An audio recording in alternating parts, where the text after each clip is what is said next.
அனைவருக்கும் வணக்கம். சற்றுமுன் வெளியான முக்கிய அறிவிப்பின்படி மத்திய அரசு ஊழியர்களுக்கான அகவலைப்படி உயர்வு மற்றும் 8வது ஊதிய குழு குறித்து தற்போது முக்கியமான மகிழ்ச்சியான அறிவு ஒன்று வெளியாகியுள்ளது.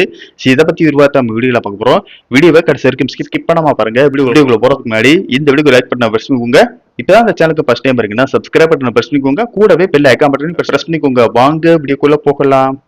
மத்திய அரசு ஊழியர்களுக்கான அகவலைப்படி உயர்வு மற்றும் 8வது ஊதிய குழு குறித்து தற்போது மகிழ்ச்சியான அறிவிப்புகள் வெளியாகியுள்ளன. 8வது ஊதிய குழுவின் பணிகள் தொடங்கியுள்ள நிலையில் லட்சக்கணக்கான மத்திய அரசு ஊழியர்களும் ஓய்வூதியதாரர்களும் 8வது ஊதிய குழு ஒரு கண்ணியமான ஊதிய உயர்வை அளிக்கும் என்ற நம்பிக்கையில் உள்ளனர். நவம்பர் 2025 ஊதிய குழுவின் பரிந்துரை விதிமுறைகள் அறிவிக்கப்பட்ட தேதியிலிருந்து 18 மாதங்களுக்குள் ஊதிய குழு தனது பரிந்துரை அறிக்கை சமர்ப்பிக்கும் என்று கூறப்படுகிறது.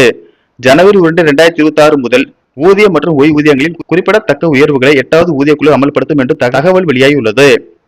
8வது ஊதிய குழுவின் பரிந்துரைகள் ஜனவரி 1, 2026 முதல் நடைமுறைக்கு வந்தால் ஊழியர்களுக்கும் ஓய்வூதியதாரர்களுக்கும் ஜனவரி 1, 2026 முதல் கணக்கிடப்பட்ட ஊதிய அரியர் தொகை கிடைக்கும் என்று ஊழியர்கள் நம்புகின்றனர்.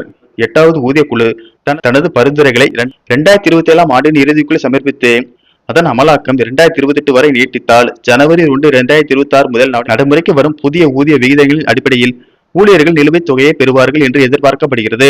8வது ஊதிய குழு குறைந்தது 3 என்ற பெட்பன் ஃபேக்டரை நிர்ணயிக்க உள்ளதாக தகவல்கள் தெரிவிக்கின்றன.